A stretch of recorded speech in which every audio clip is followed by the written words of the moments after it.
Good morning, everyone.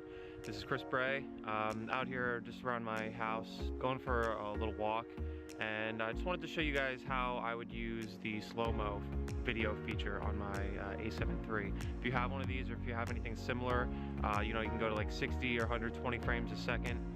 You should be able to get some pretty good slow-mo video.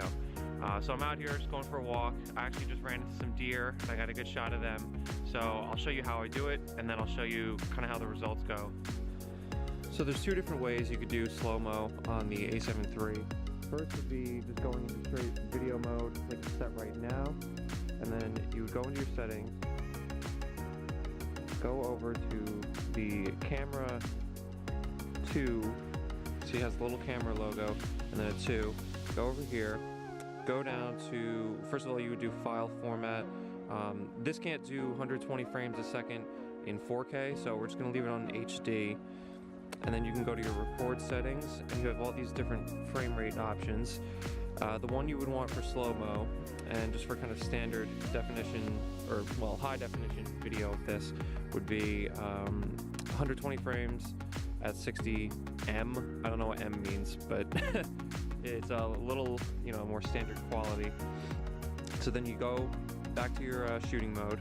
Remember, we're in just regular video, and then make sure you are at a shutter speed of 1/250th of a second. If you're at anything higher or lower than that, it might have a problem looking a little too smooth or a little too choppy. 120 frames a second, you want to be shutter speed of, the lower number would be double your frame rate. So 250 is about double of 120. And then, set your ISO and your f-stop, whatever you need to get a good shot. So then basically we would record something. I'm going to show you a clip of these deer that I was recording, and this was shot in just regular video mode, 120 frames a second, with no filter or anything. It's just straight out of camera, the video.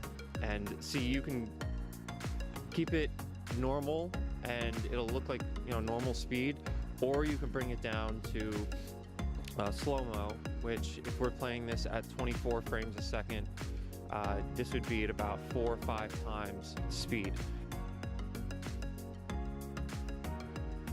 So then whichever editing software you're using, you can just use the tools that will help you bring that to slow-mo. You can even probably make it slide from normal speed to slow-mo if you want, and then back again.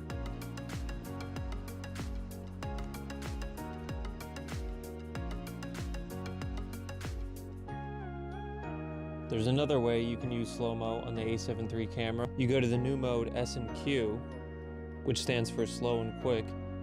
So it's really good for getting slow-mo videos, and you could do really quick videos as well. So it's really good for time lapses. So what you'd have to do in S&Q mode is go to the menu, then you go to your S&Q settings. It's in the same page as before. It's in the camera 2 page. So you go into S&Q settings, and then I want this to record at 24 frames a second for playback, because that's what I'm going to be recording the rest of the video at. I want it to match up, so then it's going to be easy to edit together. And then frame rate, so you have some different options here. You could do something more normal like 30 frames a second. The slow-mo options would be 120 frames a second and 60 frames a second. They'll have different speeds of slow-mo.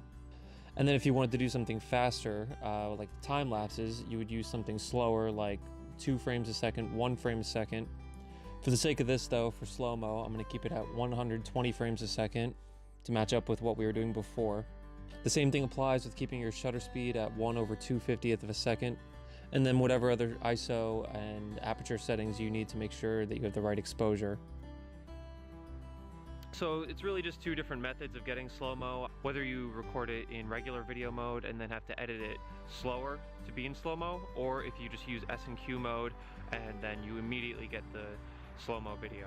So again, the difference between them is that S&Q mode immediately records the slow-mo video. As soon as you stop recording, the file is going to be in slow-mo. When you shoot in regular video mode, you're going to have to edit that to become slow-mo. Another thing I'll say about S&Q mode is that I believe it does have lower quality video in the end, so you may want to consider that, whether you use it or if you want the highest quality video, you just shoot it in regular video, 120 frames a second. Something else with doing video is that because you are limited to keeping your shutter speed fairly high, or fairly, bright, you could call it, because you're limited to keeping it that way, you don't have much room with your ISO either. Like if I'm out in daylight the way I was, I could only go down to 100. My shutter speed has to be 1/250. Because of that, there's only two ways you could really get around bringing your video brightness down, bringing your exposure down. There's really only two good ways of bringing your exposure down to look right.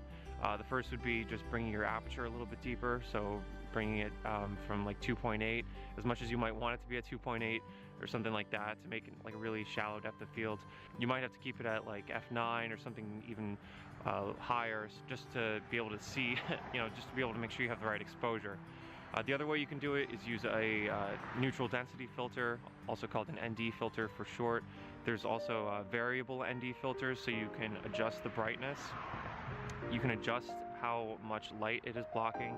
That can be really helpful because then you can use your wider f-stop, like 2.8, 1.8, 1.4. You can still use those really shallow depth of field f-stops and still be able to do your video because your ND filter is bringing your exposure to be correct. Here's an example of where I used a variable ND filter. I did a maternity photo shoot last week. Part of that was doing video as well. I did use a variable ND filter on my 24mm f1.4 lens. I was keeping it at f1.4 the whole time to, have that really shallow depth of field. And with that, I was using my variable ND filter. It really helped me keep that shallow depth of field, but have the right exposure. Alright, so I hope that was helpful. I know there's a lot more you can go into regarding slow-mo videos, but I just wanted to make something kind of quick and easy and, show you guys the basics. Remember, if you're doing 120 frames a second, you want to do 1/250th shutter speed. Your shutter speed should always be double your frame rate. There's reasons you could do there's reasons you can make it slower or faster, but for the most part you'd want it to be double. That makes the best overall video. If you like this video, please like it, comment below. If you have any questions about things you might want to learn in the future or ways that I do other things, please let me know in the comments or message me. Check out my website. I have a lot of great photos up on there, and you can contact me if you need any photo or video work done. So, I'm not going to go on too long. I hope this was helpful to anybody who needed it, and thank you for watching. Tune in next time.